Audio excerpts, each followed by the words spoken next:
పవన్ కళ్యాణ్ గారు కలిసి election commission కలిసాం. అన్ని విషయాలు కూడా చాలా స్పష్టంగా వారికి ఎక్స్ప్లెయిన్ చేశాం.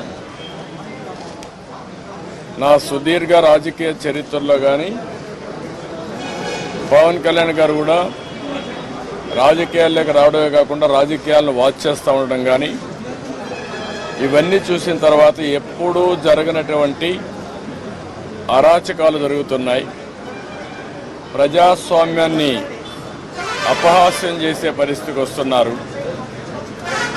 ఇంతవరకు మీరు చూస్తే కేసులైతే మా మీద విపరీతంగా బుక్ చేసి అంటే ఎక్కడ కూడా పనిచేయకుండా చేయడం కోసం రాజకీయ పార్టీల్ని రాజకీయ పార్టీల కార్యకర్తల్ని లేకుంటే అందులో పనిచేసే వ్యవస్థనే మొత్తం సర్వనాశనం చేయాలి, నిర్వీర్యం చేయాలని ప్రయత్నం చేశారు.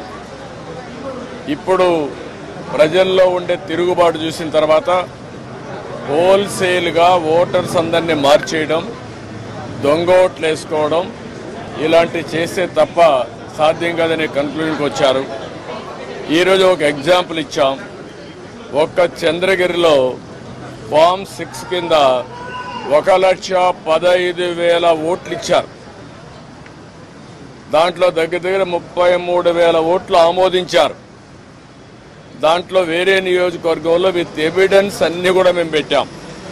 అవన్నీ కూడా వారికి ఎక్స్ప్లెయిన్ చేశాను.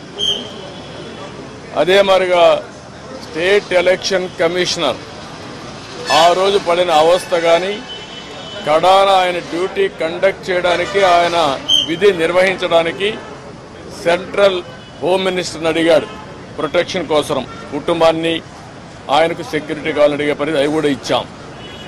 ఫైనల్గా మేము రిక్వెస్ట్ చేసింది వారిని ఒకటే చెప్పాం, ఏదైతే ఎలక్షన్ డ్యూటీ కేసే ఆఫీసర్ని సెలక్షన్ ప్రాసెస్లో కాకుండా ఆల్ ఇండియా లెవెల్లో చేసే బెస్ట్ ప్రాక్టీసెస్లో ఎంపిక చేసుకోవాల్సిన అవసరం ఉంది.